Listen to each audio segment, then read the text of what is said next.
बिस्मिल्लाहिर्रहमानिर्रहीम। व्यूवर्स अस्सलाम वालेकुम। उम्मीद है आप खैरियत से होंगे। न्यूज़ टू यू आप लोग देख रहे हैं। आज हम बात करेंगे तहरीक इंसाफ का जलसा पेशावर में होने जा रहा है। जब तक आप तक ये व्लॉग पहुंचेगा जलसा शुरू हो चुका होगा। और दूसरा, वज़ीर आज़म का खिताब अक़वाम मुत्तहिदा की जनरल असम्बली में बड़ी बल्ले बल्ले हो रही है।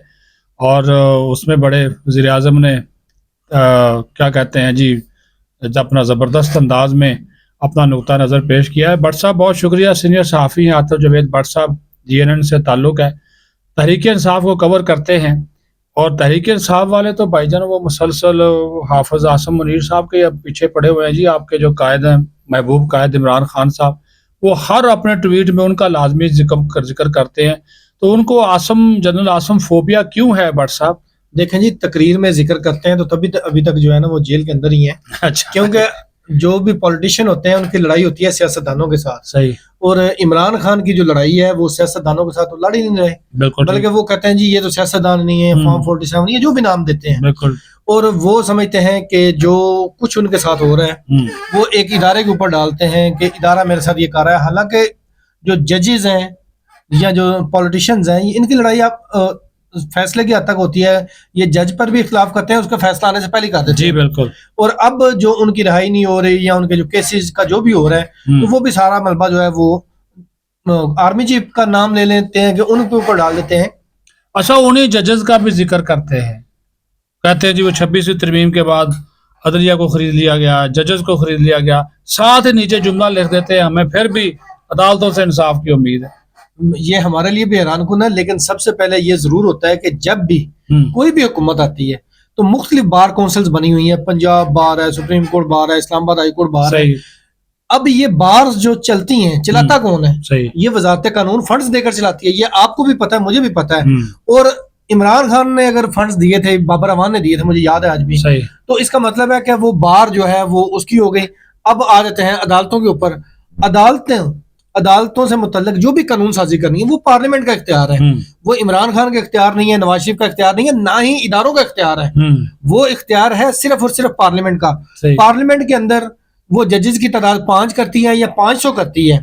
जब वो चीज कानून बन जाती है, आइन बन जाती है, तो उसके ऊपर इम्प्लीमेंट करना आगे इंतजामिया कह लें या सुप्रीम कोर्ट कह लें, ये जो भी है, ये उनका यानी कि पार्लियामेंट का इख्तियार, वो अपना इख्तियार इस्तेमाल करती है। जब PTI की हुकूमत थी, एक दिन में 22 या 23 बिल पास हो गया आधे घंटे के अंदर अंदर। भाई वो इख्तियार था तो इस्तेमाल किया था ना। वो बेशक बाद में जो बिल जो है वो वापस लेने पड़े अपोजिशन के एहतजाज के बाद। लेकिन खैर इसको किस्सा मुख्तसर ये कहते हैं कि ये जो जजेस का कह रहे हैं 26वीं आईनी तरमीम में, आज मैं आपको बताता हूँ, ओरिजिनल 26वीं आईनी तरमीम होती तो PTI या इस वक्त जो अदालतें हैं वो सब क्या कहते हैं मुकद्दस हो चुकी होती। मौलाना फजलुर रहमान के साथ मिलकर उसकी कई तरमीम में मजीद तरमीम करवाई, कुछ शिकें वापस करवाई। ये बैरिस्टर गौहर ने, सलमान अकरम राजा ने, असद कैसर ने, ये सब ने मिलकर मौलाना फजलुर रहमान के जरिए बाकी जो भी कानून नाफिज हो चुका है या आइन में जो चीज तरमीम हो चुकी है, वो आज PTI की हुकूमत हो, नून लीग की हो, पीपल्स पार्टी की हो या JUI की भी हो, तो इसी कानून के तहत, इसी आइन के तहत उन्होंने हुकूमत करनी है। और यही जजेस जब अब इस तरफ उनका अभी तक ध्यान नहीं गया कि इतने ज्यादा लाखों केसेस पेंडिंग हैं, तो वो लाखों केसेस खत्म कैसे होंगे? अगर इतनी अदलिया वो केसेस पेंडिंग को खत्म कर सकती तो जरूरत ना पेश आती, लाखों केसेस पेंडिंग ना होते। अब अगर इस नियत से ये बनाई गई अदालतें कि भाई जो केसेस पेंडिंग है उनके फैसले हो, आपने भी देखा होगा कि अक्सर केसेस ऐसे हैं, बंदा फौत हो चुका है, उसके बाद उसका फैसला बाद में आता है कि उसको बरी कर दिया जाता है। यानी कि ये हमारे जो अदलिया कालम था, ये एक स्टेप लिया गया। अब तहरीक इंसाफ इसको जोड़ती है जी। ये जो जजेस लाए गए हैं, ये जो भी किया गया है, जजेस आइन के तहत आए हैं, आइन ने इख्तियार दिया, आइन जब इख्तियार वापस ले और उस प्रोसेस का ये हिस्सा बने। बेशक उन्होंने बाइकाट किया, लेकिन इस प्रोसेस का तो हिस्सा बने। जब उसको इनिशिएट किया गया, ये सारे मौजूद थे, बल्कि मुशावरत भी होती रही, मुज़ाकरात होते रहे। वो उस कमेटी में भी गए जो खसूसी कमेटी बनाई गई थी इसके लिए। लेकिन आखिर में जाके चलो एक आधी चीज अगर अपोजिशन हुकूमत की पेश करदा चीजों को पसंद कर ले, एक्सेप्ट कर ले, तो फिर अपोजिशन किस चीज की? फिर उन्होंने अपोजिशन किस पे करनी है? अगर हुकूमत के हर काम को, मैं कहता हूं जी, आप सैलाब मुतासर इलाकों को अरबपति बना दे, बेशक आज اپوزیشن نے پھر بھی تنقید کرنی ہے کیونکہ ان کی سیاست ہی ان کے الٹ ہے, دال روٹی اس کی ان کی بکتی ہے, اور یہی وجہ ہے کہ یہ 26ویں ترمیم ہو یا کوئی بھی ہو تو یہ ساری چیزیں حکومت کی تنقید کر کے ہی اپوزیشن کی روزی روٹی کہہ لیں یا جو سیاست ہے وہ چلتی ہے. اب 26ویں ترمیم کے تحت جو ججز آئے ہیں ان کے اوپر لاکھ اختلاف سے ہی کیا لوگوں کو انصاف نہیں مل رہا؟ صحیح. کیا لوگ باہر نکل کر احتجاج کرتے ہوئے نظر آ رہے ہیں؟ نہیں آ رہے, کسی جگہ نظر نہیں آیا ایسا. لوگوں کو اس چیز سے لینا نہیں ہے, کہتے ہیں کہ وہ اصل میں ان کو وہ ججز پسند ہے نا جو ان کی مرضی کے فیصلے کریں, جو ان کے خلاف فیصلے کریں وہ ججز بھی برے ہیں, وہ عدلیہ بھی بری ہے, انصاف کا نظام بھی برا ہے. دیکھیں جی, ایک فیصلہ عمران خان کے خلاف آ جائے, بے شک ضمانت منسوخ ہو جائے, جی جی, وہ جج جتنا ٹرول ہوتا ہے, اس کی اتنی ٹرولنگ ہوتی ہے.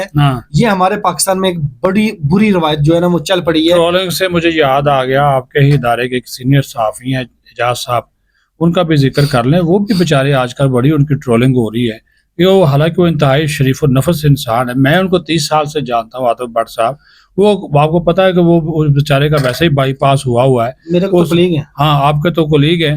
تو ان کے ساتھ دیکھیں کیا کر رہے ہیں, ان کی تصویر کا اور اس کی زندگی کو خطرات لاحق ہو گئے, اس کو دھمکیاں دے رہے ہیں جی اس نے عمران خان کے ساتھ بدتمیزی کی, حالانکہ اس نے پوری رودات سنا دی کہ میرے ساتھ یہ ہوا اور میں نے عمران خان سے یہ کہا. آگے سے اس نے وہ کہا کہ تم گٹھیا ہو, کالے ہو, اللہ معاف کرے اس قسم کے الزام تو نہیں لگا رہے.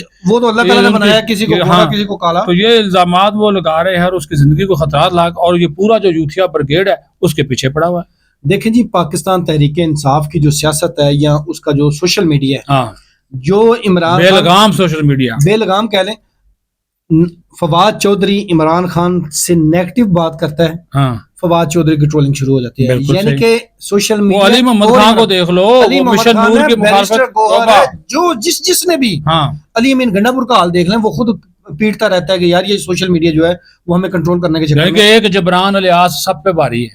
نہیں, عمران خان سب پہ بھاری ہے, کیونکہ وہ جبران الیاس اس کا چلاتا ہے, اس کا بے شک جبران الیاس چلاتا ہے. جہاں پر عمران خان کے اینٹی, یعنی کہ اپنے رہنماؤں کے خلاف بھی بیان عمران خان کی مرضی سے چلتا ہے. میں اگر یہ جملہ بولوں, زیادہ میری بھی ٹرولنگ نہ شروع ہو جائے کہ پی ٹی آئی میں بھی آمریت ہے, صرف آمر ہے عمران خان, جی ڈکٹیٹر کہہ لیں.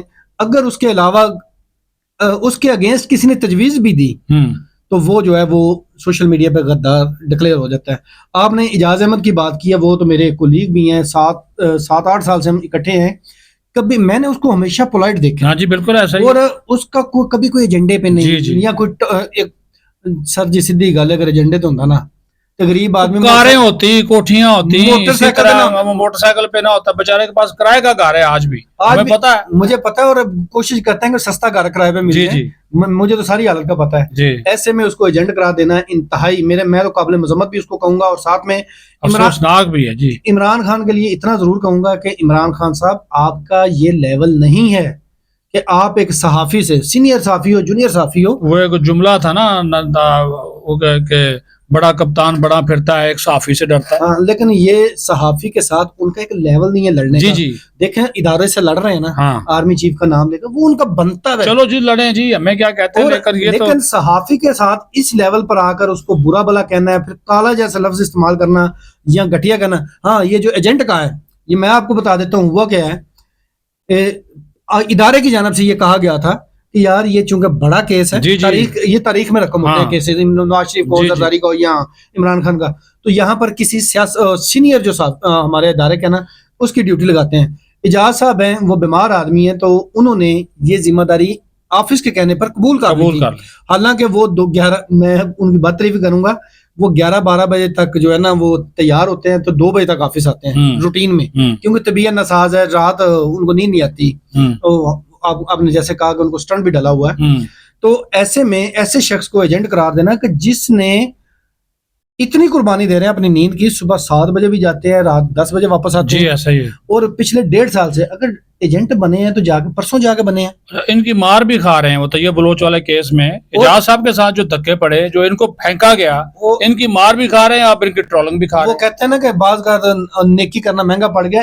انہی کو کہا گیا کہ آپ جو ہے نا کوئی صلح درمیانی راستہ سالسی کا کردار ادا کریں. ان کو آگے بلایا گیا, انہوں نے بات شروع کی, تھوڑی سی بھی بات کی, علیمہ خان ان کی بات بڑی توجہ سے سن رہی ہے, اور ایک کارکن نے پکڑ کے پیچھے سے کھینچا ہے, دوسرے نے دھکا دیا تھا زمین پہ. ابھی تو اللہ کا شکر ادھر پتھر پڑے ہوئے تھے, ان کا سر نہیں لگا, اللہ معاف کرے. تو اللہ تعالیٰ نے ان کی زندگی بڑھائی ہوئی تھی. اور ایسے میں بیمار آدمی सालसी करते करते अपने आप को तजलील करवा बैठे हैं इस उम्र में जाके, जितनी उनकी उम्र हो चुकी है, उनका तजर्बा ही मेरे ख्याल से 35-40 साल का है। तो ऐसे में खुद के ऊपर इल्जामात भी लगवाए हैं, मार भी खा ली है, और अभी सोशल मीडिया जलसे से क्या उम्मीदें हैं आपको? देखें जी, कितने के कारकुन जो हैं वो आए होंगे? आप तो पाबंदियां भी कोई 144 भी नहीं, गिरफ्तारियां भी नहीं। उन्होंने कहा जी पूरा पाकिस्तान हम बुलाएंगे, पेशावर में रखा है अपने इलाके में, अपनी हुकूमत है जहाँ पे। चोर साहब, मैं तो ये जरूर कहूंगा कि डू और डाई है पीटीआई के लिए। ये हमेशा कहते थे जी हमारा दफा 144 लगा दी जाती है, हमें निकलने नहीं दिया जाता, रेड मारे जाते हैं।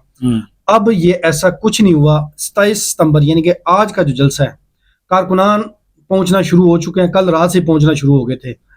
अब आज जब ये जलसा शुरू होगा और जब खत्म होगा जी, तो उस दरमियान में पता चल जाएगा कि ये कितना कामयाब होता है। मैं अगर सोशल मीडिया को देखूं ना जी, तो मेरे अंदाजे के मुताबिक 1 से 2 करोड़ लोग पेशावर पहुंचेंगे सोशल मीडिया के मुताबिक। क्या बात। लेकिन अमली तौर पर कितने जाएंगे ये हम जब जलसा गाह की तस्वीर आएंगी, वीडियोज आएंगी, तो वो उस वक्त पता चलेगा। इस वक्त मोटरवे ओपन है, जीटी रोड ओपन है, तमाम लिंक्स रोड ओपन है, जहां पे जिसने जाना जाए, जिसने पेशावर जाना जाए। किसी जगह कोई गिरफ्तारी नहीं हो रही, कोई चेकिंग नहीं हो रही। और अब पीटीआई के लिए भी या उसकी क़यादत के लिए भी इम्तिहान है कि इमरान खान ने जो कॉल दी हुई है, कितने लोग निकल कर आते हैं। तो वो फिर जलसा शाब आज पीटीआई ने पावर शो करना है, और आज का पावर शो ये साबित कर देगा कि पीटीआई कितनी मकबूल तरीन जमात है, या कितनी उसकी मकबूलियत में कमी हुई है, या उसका लेवल अब क्या है। सही। अगर तो मैं तो कहता हूं जी, अगर 1-2 लाख बंदा भी हो गया फिर भी कामयाब लाख ही होगा, बड़ी बात है जी, लाख बंदा बहुत होता है। क्योंकि पेशावर में हुकूमत अपनी है केपीके में, वहां से ही इतने लोगों को लेकर आया जा सकता है। केपीके की जो अवाम के इमरान खान के डाई फैन भी हैं, वो तो खुद भी आने को तैयार है, और ऐसे में तमाम फैसिलिटियां भी दे रहे हैं, खाने की, तमाम लाने ले जाने के इंतजामात। और यहाँ तक मैं एक जुमला बता देता हूँ कि हमारे पंजाब से जो कारकुनान आ रहे हैं उनके तमाम तरह अखराजात प्लस दिहाड़ी भी दे रहे हैं। अच्छा, वो उनकी जेब में डालेंगे। चलो अगर आपका दिल किया कोई दाल सब्जी खानी हो किसी ने, हाँ, तो ये सारा कुछ करने के बाद गंडापुर के खाते में डाला इसी वजह से ताकि सारा खर्चा वो बर्दाश्त करे। नहीं, गंडापुर के अलावा जो एमएनएज हैं, एमएनएज क्या देना है? नहीं जी, वो देखे 2-4 लाख रुपए खर्चा कर लेते हैं। जो आपको पता है उन्होंने इलेक्शन मुफ्त लड़ा है, कोई कंपेन नहीं करना पड़ी, और उसके बावजूद अब 2 लाख रुपए ऊपर से तनख्वाह भी इजाफा हो चुकी है। 5,22,000 होगी तो 1 महीने की तनख्वाह अगर लगा देंगे एक दिन के जलसे के लिए तो कोई फर्क तो नहीं पड़ेगा। अच्छा, अब ये जाते जाते ये बताएं, वज़ीर-ए-आज़म का खिताब अक़वाम मुत्तहिदा की जनरल असम्बली में कैसे देखते हैं? देखें जी, वज़ीर-ए-आज़म की जानिब से जो खिताब किया गया ना, इंतहाई, मैं इसको क्या कहूँ, मुतवाज़न और मुदल्लल था। और सेम अगर उनके जो एक्शंस हैं जो सोशल मीडिया पे आ रहे हैं, जो इमरान खान ने जिस तरह उंगली लहराई, हाथ लहराया, दोनों हाथ लहराए, सेम वही इसने भी किया है, शहबाज शरीफ ने भी किया है। या बल्कि हम तो पंजाबी में आपस में बैठे हुए हैं, हमने कहा यार ये आगे जो डाइस रखा मुक्का मार मार के तोड़ना दे, क्योंकि ये इनकी आदत है कि इस तरह मुक्का मारते हैं जो खताबत में होते, जज्बाती हो जाते हैं। लेकिन इन्होंने जो पॉइंट उठाए हैं वहां पर रेज किए हैं, जिस तरह इंडिया को और इसराइल और फलस्तीन का जो मामला है उस पर पाकिस्तानी कौम जो है वो इंतहाई ज्यादा खुश है। और साथ ही सोने पे सुहागा जो उनकी डोनाल्ड ट्रंप से मुलाकात हुई, और तकरीबन 1.5 घंटा की जो मुलाकात थी, वो मुलाकात उनके लिए मैं कहता हूँ जी, अल्लाह ताला उनको इज्जत दे रहा है, उनको और हाफिज आसिम मुनीर साहब को, सिपा सलार को, कि और ये पाकिस्तान के लिए बड़ा बेहतर है। आप इसमें ये ना देखें कि ये शख्सियात की मुलाकात है, 2 मुल्कों की क़यादत की मुलाकात है यार, और यही हमें भी इसकी मुखालफत नहीं करनी चाहिए। हालांकि वो देख लें, फिर भी आपके जो भाई हैं यूथड़ वो लगे हुए हैं। देखें जी, उन जो अपोजिशन है उसने नेगेटिव पॉइंट उठाने हैं, नहीं उठाना चाहिए, मुल्की मामलात में नहीं। लेकिन हमारे यहाँ होता क्या है, जब चलो एक चीज इस दफा अच्छी हुई है, पहले जब ये गए थे, जाते थे इजलासों में अक़वाम मुत्तहिदा के, तो बाहर कम्युनिटी को इकट्ठा करके एहतजाज किया जाता था। इस बार वो नहीं किया। हालांकि माजी में जब भी ये अक़वाम मुत्तहिदा का इजलास हुआ है तो कश्मीर के हवाले से लोग इकट्ठे होकर कश्मीर की आवाज बुलंद करते थे। लेकिन एक मौका ऐसा आया कि ये कश्मीर की आवाज उठाने की बजाय पाकिस्तानी हुकूमत या वज़ीर-ए-आज़म के खिलाफ शुरू हो जाते थे। लेकिन इस दफा ये चीज देखने में नहीं आई। ये पाकिस्तान के लिए भी जमा भी नहीं कर सके ना जी, वो वहाँ पे वो तफरीक और तकसीम का शिकार भी तो बहुत ज्यादा है ना जी। पीटीआई एक तो खुद दुश्मन है ही है, ان کو باقی کسی دشمن کی ضرورت نہیں، یہ آپس میں بہت زیادہ دشمن ہے. اب یہ دیکھیں آپ کو کیا لگتا ہے علی امین گنڈا پور اور جنید اکبر کو جو ٹاسک دیا گیا، وہ بھائی یہ دونوں آپس میں ایک دوسرے کی اتنے بڑے مخالف ہیں، وہ کئی آڈیوز آ چکی ہیں ان کے بارے میں، جو اتنی زیادہ ایک دوسرے کے بارے میں جو یہ باتیں کرتے ہیں، آپ کو پتہ ہی ہے. اور اب ایسے میں یہ دو گروپ نہیں ہیں، اس کے اندر بھی اور بھی بہت گروپ ہیں، سب گروپ. سلمان اکرم راجہ، بیرسٹر گوہر کا گروپ آپ الگ الگ، علی محمد خان، اسد کیسر، یہ سارے، پھر مراد سعید کا گروپ ہے. اور یہ گروپنگ کی وجہ عمران خان کی تحریک یا جدوجہد کامیاب نہ ہونے کی بڑی وجہ، اور وہ باہر بھی اسی وجہ سے نہیں آ رہا. یہی وجہ ہے کہ جب اپنے گھر کے لوگ بیدی ہوں اور وہ لنکا ڈالتے ہیں، پھر وہ گھر اور انہوں نے ایسی لنکا ڈائی ہوئی ہے کہ عمران خان جیل میں بھگت رہا ہے اور یہ باہر فائدہ اٹھا رہے ہیں. بہت شکریہ عاطف بٹ صاحب. اور ویورز آپ نے گفتگو سنی. وزیر اعظم کا بھی جو دورہ اقوام متحدہ رہا بڑا کامیاب رہا، اہم ملاقاتیں کی. جلسے کے نتیجے رات تک جو ہیں وہ آ جائیں گے، پھر آپ کے ساتھ اس کے اوپر مزید بات کریں گے. اپنا خیال رکھیں. پاکستان زندہ باد.